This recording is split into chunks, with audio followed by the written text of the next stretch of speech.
Hello and welcome back to Shifting Tones, the podcast with nerdy tones and shifting topics. I am this week's host, Steph, and I'm joined by my two lovely co-hosts, Sam.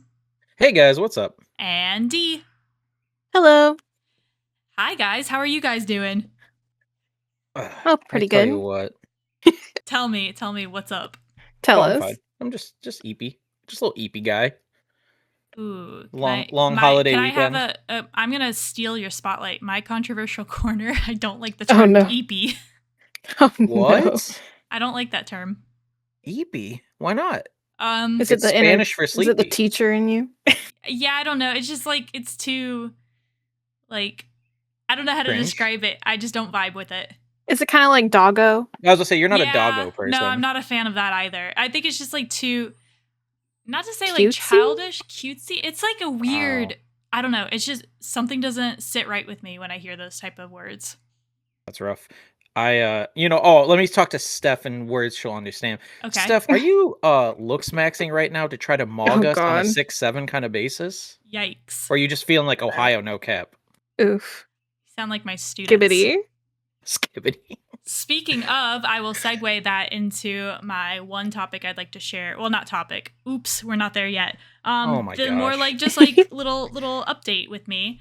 Okay. You mentioned students and how students are basically speaking, and that's oof. But Yeah. my big like exciting thing this week for me is that I am off for the summer. Woohoo! Yay! Nice. I am fully done with school. It's very exciting. So now I can do all my personal projects and try to fit them and do them all in 2 months. That's right. Steph just graduated 8th grade. We're very proud of her. 8th grade. Next is her So GED. specific. Listen, there's benefits, of course, to being a teacher, like no summers of work. Yeah. But then there's also a lot of downsides, you know. It is how it I was is. about to say, you suffer through the school year, Yep. but you so get some breaks sometimes. It was public knowledge that I was a teacher on the last podcast, Right. so I'm still sharing just the very basics of that. So that's my big You exciting teach at thing. 123 Main Street in. In city, town, zip code. Oh no! Don't give away too much information. But the biggest thing I've started for my summer, which has been just 3 days off so far, has been scrapbooking. Oh, okay. Nice. I've been Tell us more. I've been getting back into my scrapbook project because at the beginning of the year I set up in my like bullet journal calendar thing that I wanted to complete 2 projects for scrapbooking. Okay. So Okay. Nice. my first And anything one, in particular? Or? the one that I'm currently working on is the wedding scrapbook. Even though it's been this is the start of the 3rd year, I haven't done my wedding scrapbook yet. But I'm like, you know what? We're getting it done now. Girl, I have a pile of scrapbook stuff from my wedding that's like Mhm. all the cards, all the invitations, and a few. I just have to print out pictures, but it's been sitting also there since I got married. So I feel ya. That's like the one thing I guess Larissa isn't as far as artsy goes as a scrapbooker. So we have like all of our wedding stuff like displayed throughout the house and in a box and like kept in like Mhm. keepsakes, but not scrapbooked. It's her one thing she doesn't do. I love scrapbooking. That could Oh, be I a know. whole nerdy topic itself. Yeah. But my topic for this episode is something different. So you guys Something can go different. Nice. can go talk about it first. Whatever you've been up to this week. Dee, hit us with it. Well, speaking of weddings, it was my husband and I's anniversary just as recording 5 days ago. So I don't know how it's only been 3 years married. I mean, we've been together so much longer than that, but Right. it's so wild to think how time has flown. But we had dinner at this really nice restaurant in town, Oh. and the food was just so good. I mean, In your town that you guys live in? yeah. Nice. Okay. So it's one of the pricier places. Like I think I paid like $28 for my entree, and Andy's was like 30, but he got this really huge pork chop. Oh, nice. It was so good. It's been a minute since I've eaten something and been like, how did they make this? Like it had olives on it, and I'm not a huge olive fan, but it was part of the sauce, and I swear they they imported these olives from Italy or something because they were just so good. I was like, I kind of want to call and be like, where do you get your olives?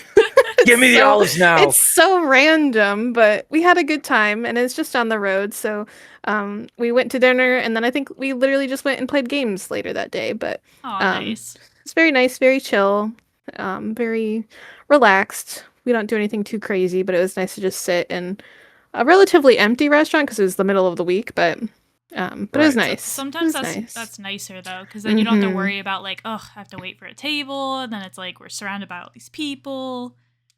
Yeah, and like the service was great because there's like maybe 5 other tables there while we were there, so it worked out in our favor. I think we're both, introverts, so I feel like that was the best outcome for dinner, to be honest.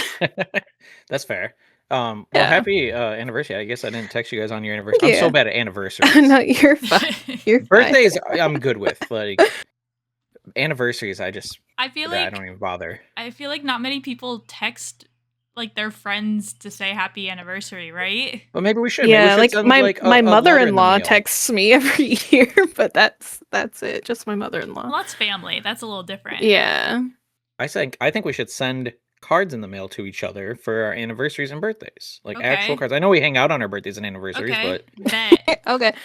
Bet. Writing it down now. Okay. I'll add it to the calendar.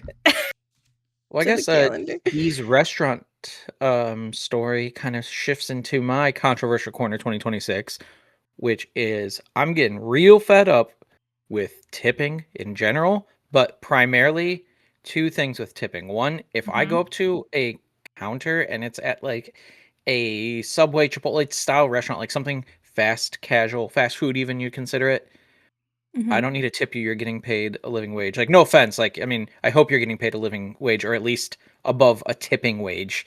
But, you didn't do anything special. But what's even worse is going to a restaurant and it starting at like 22% and then 25%, then 30%. Not saying that they don't deserve it. Tipping should be based on quality of service. Like suggested tipping or like the added on gratuity? No. Like the suggested tipping. Like more or less when they bring out like a tablet for you to like, a lot of people are starting to do that, like a tablet at the table as opposed to bring you like an actual check.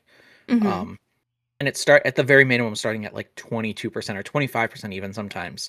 And then they're standing there staring at you and I'm like, well, I can't hit other and tip 20 like I normally do. I always try to tip 20 unless service is really, really good or really, really bad. But I don't know. I'll probably get some flack in the comments for that. But no, I think 20 is pretty standard for like, hey, this was good. You did a good job. Everything was to my liking. 20. I think anything more than that's a little, unless it's like a superb, experience. Right. Yeah, unless it's super amazing, which I mean, even at that point, it'd still probably only be like 25%. Yeah, you know. I try to like maybe a little bit more at like a small local restaurant, especially if I get something cheap. Like, I got a bacon and eggs at a local diner, and my total is like $6. I might still tip like $3, just because. Oh yeah, it is what it is at that point. I do that with like a local coffee place that I really enjoy because they have really cheap coffee and like snacks. They have a muffin is like $3. Steph's like, I don't know if you've heard of this place. It's a Starbucks. No, it's not. But I kid you not. The last time we went, I got 2 large coffees for me and my husband, and then 2 muffins, and it was only $16. It's a pretty good deal. I get like a large coffee and like sometimes a snack, sometimes not. And at this coffee shop near me on my way to work sometimes, and I always click the 20% because it's still under $20. Like, like 16 if I'm buying like one of the nicer items and a large coffee with like special things in it, Yeah, so because you want to support them because you're like, thanks for keeping prices cheap and thanks for being the best coffee place around. Here's some shop local. Support. Exactly. Absolutely. Was that any of that segueing into your topic for today, Steph? Absolutely not. Okay, wait. So I went up to the barista, and they turned out they were half dragon, half man. And he said, "Let me pour you a latte over here, sir," and then winked at me. Whoa, is Sam, our co-host, writing his own fan fiction? You'll have to listen to next episode. Coffee Shop AU. Coffee Shop AU Dragon Man. Yes, I couldn't think of anything else. I'm so sorry. I was like, that's amazing, actually. Now we know what Sam is into. I didn't want to do an actual animal because I'm like, people are gonna think I'm a furry. I'm not into dragons. You're a scaley. That's fine. Game of Thrones AU. It's actually one of the dragons from Game of Thrones. Oh no, hold on. Steph said scaley. Is that what it's called? Isn't that what they're called?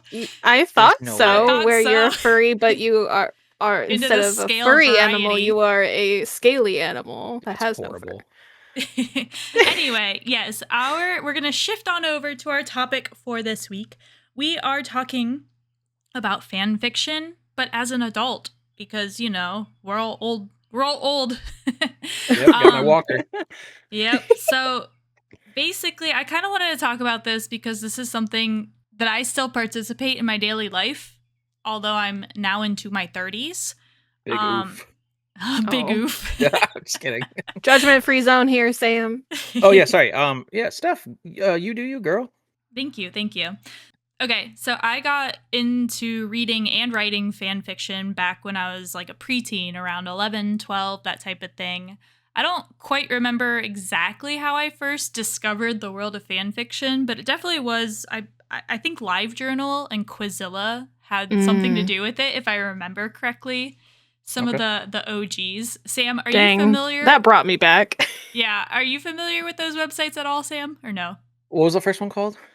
LiveJournal. LiveJournal? You know, Larissa has talked about it. I thought Quizilla was just for quizzes. I've never been on either website, but I'm familiar with the names of both of them. So Quizilla, yes, it was a quiz website, but a lot of people also just wrote fan fiction.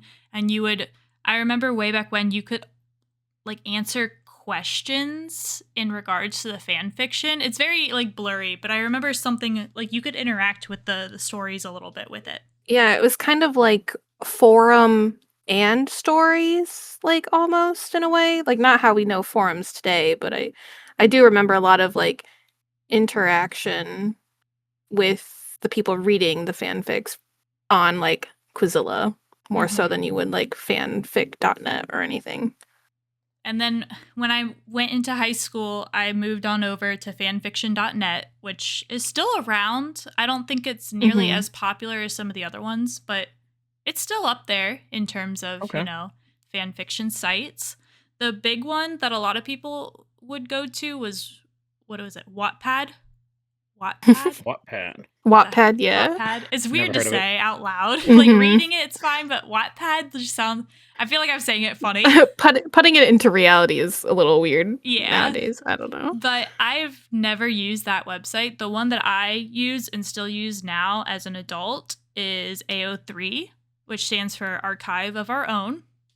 It is a nonprofit website. Most of these all are nonprofit because, you know, nobody's making a profit when they're writing fan fiction. But I would say AO3 is probably one of the biggest fan fiction websites out there nowadays. I should have looked up the statistic and I can't believe I forgot to do so. But it was something about like how many people in the US alone like click and visit that website. Like it's actually kind of up there. Okay. Which I don't know if anyone wants to pull up that statistic as I'm kind of yapping, but like one of us or a listener? Whoever, anyone. We'll have someone call in. Yeah. But anyway, it was something where like it came into the discussion where people are like, "Oh, well, it's getting all these like monthly visitors, so we should maybe put ads on it." So it's like that was kind of upsetting, you know, because nobody wants ads on this website. You're just there to read. But there's a crazy. Sorry. No, go ahead. They're just gonna say there's 10.8 million registered users, and the site is highly active, regularly averaging over 125 million daily page views. So, global ranking. Oh, okay, is a top 30 global website. Yeah, that's insane. Yes, I thought of it just then when I was talking, and I'm like, ooh, maybe I should like add that because it's kind of crazy just how many people sit and read fan fiction. and visit just this website alone. Go ahead, Dee. In AO3, when they do their they ask for donations, don't they do it yearly or something like that? And they surpass their goal every year. Every year. People every time pour their support in because, they have a full legal staff team to make sure, copyright isn't people aren't getting sued for transformative fan work. So right. But the main topic we want to get into, right, is more so being an adult with fan fiction. I kind of gave a little bit of my backstory. Before I dive more into it, let's start with Dee. What is your knowledge or your own experience with fan fiction up until now as an adult? So up until now, I definitely started reading on fanfic.net before I was 13 because I remember thinking putting in my age and being oh, I have to go a year before because I'm not old enough to make an account. It was also when before Twilight got really popular, with the movies and things. I was reading them along with the people who were reading the books at the time, right before. I think I read all of them right before the last book came out. So I was in middle school-ish, and I ended up reading just a bunch of, because the series wasn't finished, I ended up reading a bunch of fanfics of people who were writing their versions of the story. So that's how I was introduced to it. I ended up finding other books and stuff, topics and animes to read about, but I kind of fell off with reading fanfiction once I started reading books because I had to in school, in high school and college specifically. I don't know, I just got so burnt out on being literature. I got so burnt out on reading books that I hated reading, that I just didn't like reading, which is really sad, especially knowing how much I read now today and how much I read in high school. So I kind of stopped reading fanfic the same time I stopped reading just normal books, late high school or college. And then I started getting back into fanfic and reading again around 2018, 2019, and then during the pandemic when I had nothing better to do. So I definitely read a bunch of Quizilla things with friends too, back in middle school. I know I had some friends who were really into it and they wrote things. I didn't ever write anything substantial. I wrote a few things, but nothing huge. So I didn't really get the writer aspect of it. But I only recently, in the last few years, got an AO3 account. So I do have one. Nice. I just don't spend a lot of time. I read a lot of just indie books that are on Kindle Unlimited and things like that. So I guess I just read so much that, and I think I've been burnt out on unfinished stories. Yeah, that would make sense. And so many fan fictions are unfinished. So, and they might never be finished. And some book series are like that, but I have a bad habit of finding a series that's already complete before I start reading it. Which doesn't really support a lot of indie authors and stuff like that. But that's something I'm working on, but I definitely used to use fanfic.net and AO3 a lot more than I do now, but I am very familiar with them though. All right, nice. Sam, same question to you. What is your experience with fan fiction and partaking? Well, every time you guys keep saying AO3, I keep thinking of AOC plus 3 when people say that in politics. Every time you say AO3, I just keep imagining AOC in my head. It's funny. Oh my gosh. That's my AOC fanfic. No, I'm just kidding. I don't have any experience with fan fiction, except for I guess 9/11. Twilight, yeah. 9/11 fan fiction. Well, not fan fiction, but it inspired. Yeah, Stephanie Meyer was inspired by a song written by Gerard Way who experienced 9/11. Yeah, so there's a weird rabbit hole of. I'm glad you expanded upon that because I was like, what is he talking about? Now, there's a weird. You can look it up. There's a weird rabbit hole of how 9/11, Gerard Way, and Twilight's 50 Shades of Grey to 9/11 pipeline. It's like that Domino's meme. That's what I have. I want to do one of those PowerPoint nights where we get together and make PowerPoints for each other to like report. I want to do how Ronald Reagan created 50 Shades of Grey, like by him, not like directly but indirectly created 50 Shades of Grey. Anyways, no, I don't really have any experience with it. I didn't know what fan fiction was until college, probably until I met you guys, honestly. So, until you met the nerds. Until I met some losers. No, yeah, I don't. I know, like, you guys have talked about it. I've never actually sat down and like read one before. I don't know if it's just because it doesn't seem exciting to me or enticing to me, where I'm like, oh, I want to hear about this, because usually the story itself to begin with is already pretty good. I know that it's a completely separate story, and it's usually involving like the characters themselves outside of the main story. Steph, you've read us some of your fan fictions before, or sent us pictures of the old ones you've written, so I get it. I just have never participated in one way or another. You've never read a single fic on your own? No, I mean, unless like at some point when I was on Tumblr and I would read people's like stories that they would type out, if they want to consider those fan fictions, like they were lying to me, this wasn't like a real story that happened. No, yeah, not that I can think of, and I don't even know what type of fan fiction would interest me to like get into reading it. Not to like saying that they're not good or that they're not interesting just because I haven't read them. I just don't know what topic or what fandom would get me hooked into it, because I don't know. I guess it's just never crossed my mind as like a possibility of something to read.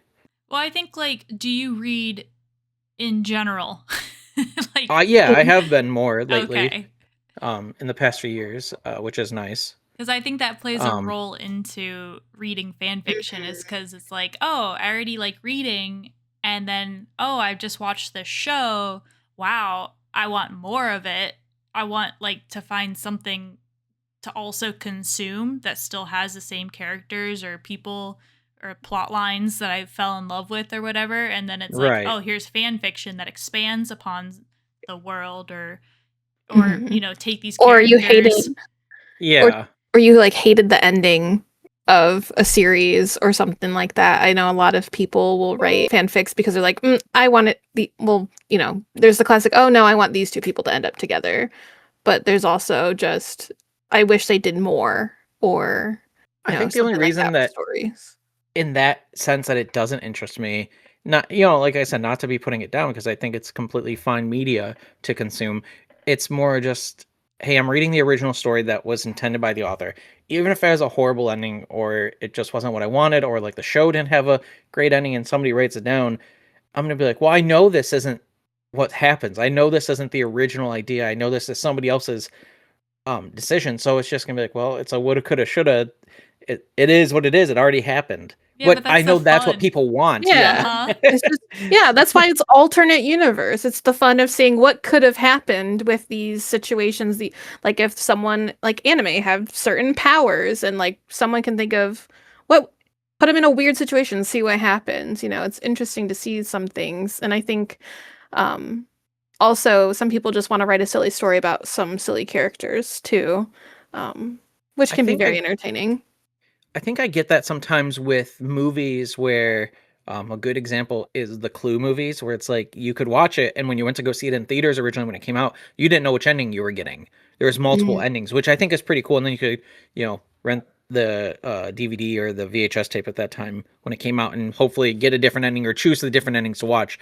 And that's how like some horror movies are a lot of times. When Paranormal Activity first came out, they had alternate endings that you could watch on the DVD, and that's kind of exciting in that sense, that I could like pick and watch a different ending.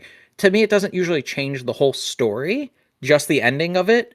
Because everything else already happened. At the end of Paranormal Activity, in the original, like the wife comes in, kills the husband, and like screams into the camera.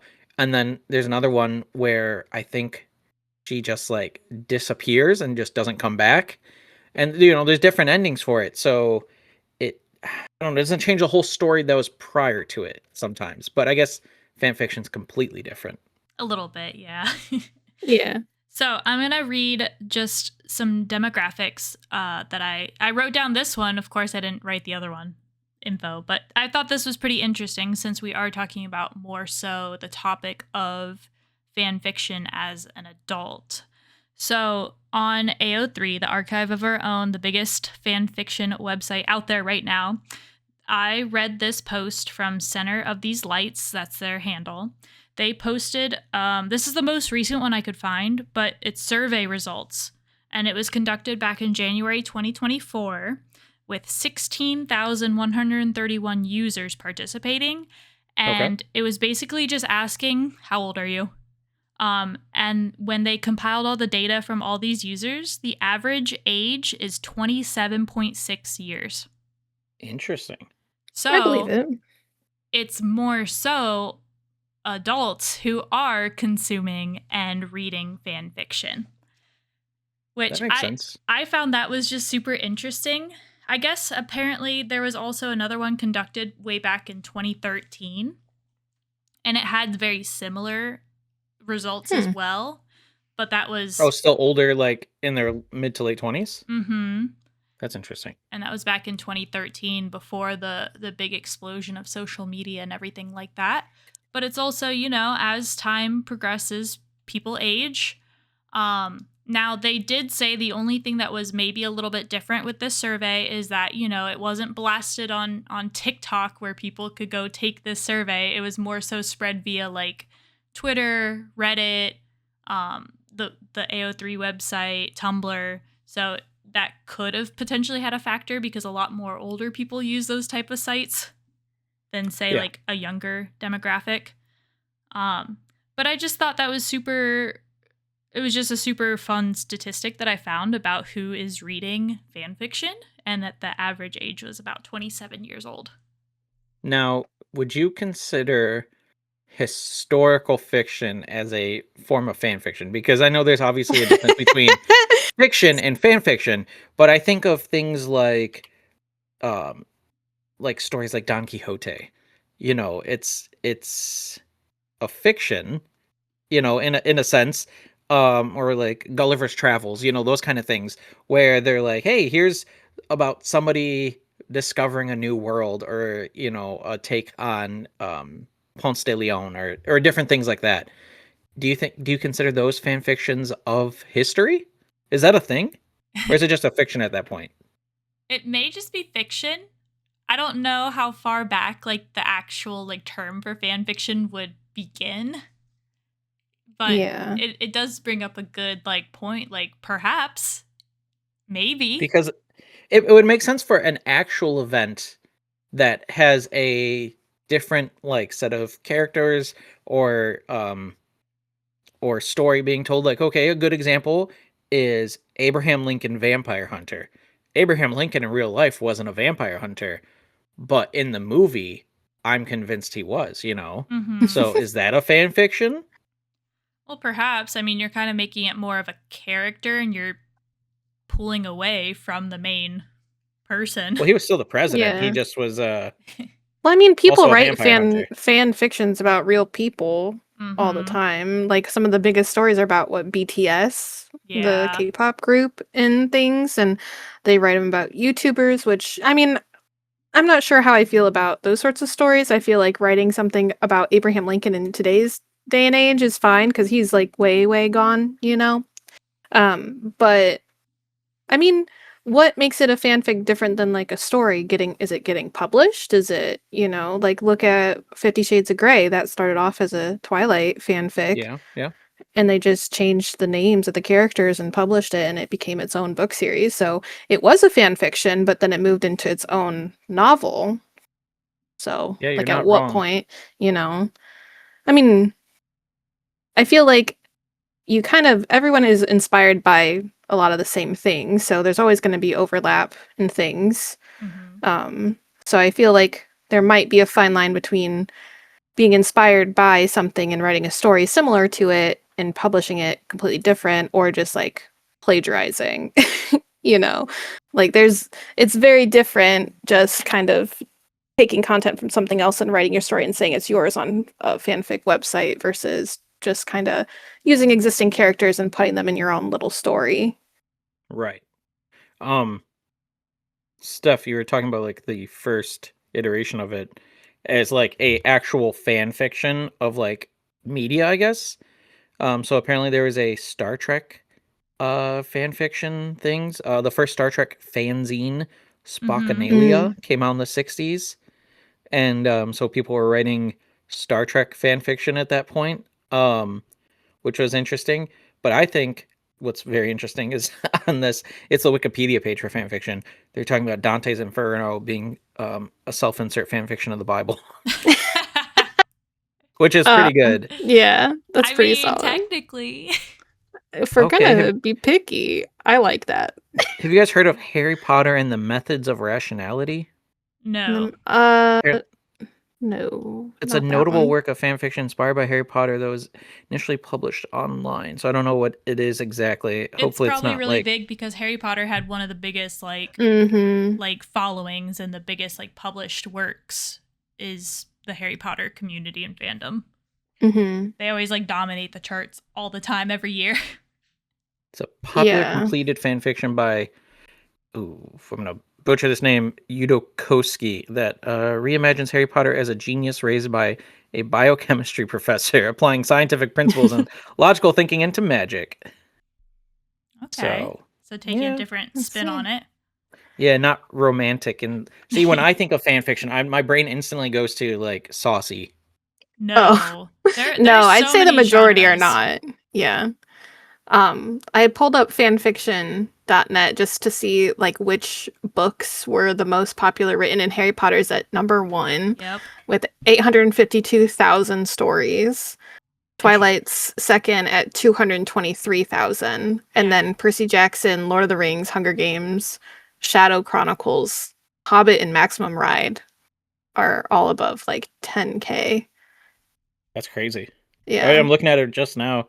There's some Animorphs. It's up there. That's pretty good. I'll read that. I'll read some Animorphs. That's adding into the furry stuff. No, Scaley. No. He's confirming it here first. Confirmed. Nope, I'm gonna be reading. Hey, there's Devil Wears Prada. It has 1.8 thousand stories. If you want to read that, I'm gonna read the 14 iRobot fan fiction. There you go. So yeah, that's crazy. To me, when I think about reading fan fiction when I was like 12 versus reading it now in my 30s, I really feel like nothing's changed. It's just been a part of me. I still get the equal amount of like joy from reading different stories as I did when I was younger. You're looking into somebody's like, in a way, personality, because you're reading such, I don't want to say like intimate thoughts and feelings, but it is almost like you're reading their viewpoint or how they perceive certain things, and they're writing it out. And I just think that there's something so like, not to say this is so goofy and corny sounding, but it's almost like magical, because it's just like, they're doing it for the love of the game. They're not making money. They're spending their time writing out how they want certain things to go in a story. And it's just really cool. And I just enjoy reading fan fiction so much because of all that. That's fair. And honestly, I bet I won't beat you up. I think also it's a good way for people to start writing in general, because like fanfic, you usually have, it's usually you're focused on the characters, so you like the characters, you like their relationships, or maybe you don't, and that's what you want to change, but you already have these pre-existing like set pieces that you can then move around and create your own story. So I feel like just even writing in general, fan fiction probably helps you understand how to write your own stories too. So I guess that's kind of why I expected the ages to be a little bit like younger, just because of people getting into writing for the first time. But it also makes sense, like if you get into writing fanfic young, you're probably going to keep writing it if it's what you enjoy. You probably are just writing about different characters and different books or different, things like that as you take in different medias and shows and movies and stuff even. I mean, I was going to say that's pretty accurate, because that's how I got really into loving writing, is because I first started writing fan fiction when I was really young, and I've loved it. And now I think I've said this before, but if not, I'm an English teacher. So like I teach writing to kids and I love that. I've never said like, hey kids, I write fan fiction. Right. Yeah, no. But it's like, it's something that has carried over. Sam, I don't know if you know this, but I'll admit it, and I'll admit it to the podcast. I am writing a fan fiction now, and I have been for the past 5 years. 6. Yeah, you're already on chapter 11. Yeah, I was say I think I knew that because Did you might have mentioned it last season on the podcast. Okay. I don't remember. I can't quite remember if I did or not. Is it Naruto? No, it's actually not. No. It's Mob Psycho. Oh, that's right. Dee, don't attack me like that. Don't say no. Like, obviously, I've read the first 10 chapters. Hey, I've been keeping up. Okay. Oh, you have been reading it as it's been coming out. You know how I said I recently as in like when Steph started writing again. That's when I made my own archive of her own account, so I could bookmark it and read it. A true fan. Now, what's this based on your fan fiction? Without, I guess, like getting people to go read it or whatever. Common trope. You probably would not like it, but it's take away powers, like the psychic powers of the show, and then they're in a garden, like a flower shop AU. Just hanging out. Yeah, just hanging out, just working, having fun. Yeah, not smooching, just hanging out. Learning about flowers. The meaning behind flowers. The flower language. I'm not convinced. I'm not convinced. Okay. I'm thinking there's undertones here. I'm not picking up on. Probably. I'll do a dramatic reading for you one day. Oh, okay. Yeah, that'll be good. That'll be our Patreon content. Dee reads Steph's fan fiction. That'd be crazy. Wild. I'd be all like just it's $100 a month subscription. That way nobody will actually listen. You won't have to. No offense to Dee, I'm saying that like you won't have to go through the embarrassment if we charge $100 a month for it.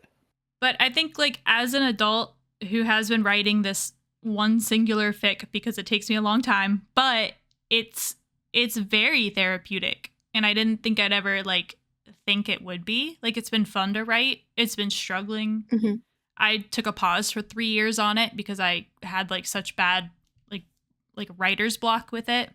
But there is something very like rewarding about just writing for yourself, writing for others, and the amount of love that you get on the fic when people comment and saying, when you hear people say like, I had one comment that always stuck with me, and they said someone said my fic was like a lo-fi YouTube video. Like when you like the agree with feeling, that. The vibes, the vibe of the fic when they read my story, it made them feel warm, cozy, and like a lo-fi video was playing, and I was like, oh my god. So that's a good compliment. Yeah, so it stuck with me. So then it's like there is that like I don't know how to describe it. It's like I'm motivated to write because I want to continue for the people that have stuck with it. It's just a fascinating thing, and I feel like more people should get into fan fiction, and that's kind of why I wanted to talk about this topic, because it's been a big part of my life and I really enjoy it. You can't pay me enough. Unless you pay $100 a month to read Dee's telling of Steph's fan fiction. So sorry I don't know where we at time wise, because I forgot to do the timer stopwatch. We're just about there. We're wrapping it up here. Okay, one last quick question. Is there a big fandom for like crossover universes like Harry Potter and I don't know, Lord of the Rings, or Naruto and Bleach? Yeah, there are. I don't know which one the biggest one is, but that's definitely a big people love that type of story. That where you like just what would happen if you take this character and plop them in this universe, or take both sets and cross them over into each other's worlds. I know that's like a Jimmy Timmy Power Hour. Exactly, but people love that, and I don't think it's the biggest type of like fanfic out there, but it definitely is pretty big still. Okay, that's all I had. All right, well, I think we're gonna end it quite there. We're gonna end it there. Right there. Aren't you an English teacher? Yeah, basically. But basically, the end message I want to say is that there is no age limit to hobbies. Do what you like. Life's too short to care what other people think, and enjoy yourself. Well, thank you guys so much for listening. I was this week's host, Steph, joined by my two lovely co-hosts who listened to me yap about fanfiction this whole episode. Thanks for your input as well. Next week, we're going to have Dee. Oh, no. Dee is going to be our host, and we're going to shift a topic on over to her. Are we saying it? Did we say it last time or no? I don't think we did. Secret! Nope. You'll have to keep listening. You'll have to keep listening because we're doing a 3-drop episode series. This was the second, so Dee will be the final one in the first upload, and then we'll be back with weekly episodes. So stay tuned for that. And then I guess the final thing, thank you for listening if you're this far in, is to just follow us. You can follow the podcast at Shifting Tones Pod on anywhere you get social medias at, right? Instagram, for the Twitter, most part. Instagram, Reddit, right? Reddit, YouTube, yeah. The big one. So yeah, and then you can follow us individually. Me at Spiffy Steffi, Sam at Sir Captain Sam, and then D at D was I had to get used to yours now. D. D. Is it D Liz 13 creates. Okay, we'll tag it. We'll tag our stuff, I'm sure. Yeah. Perfect. Well, thank you so much, and we will see you on the next one. Bye! Bye!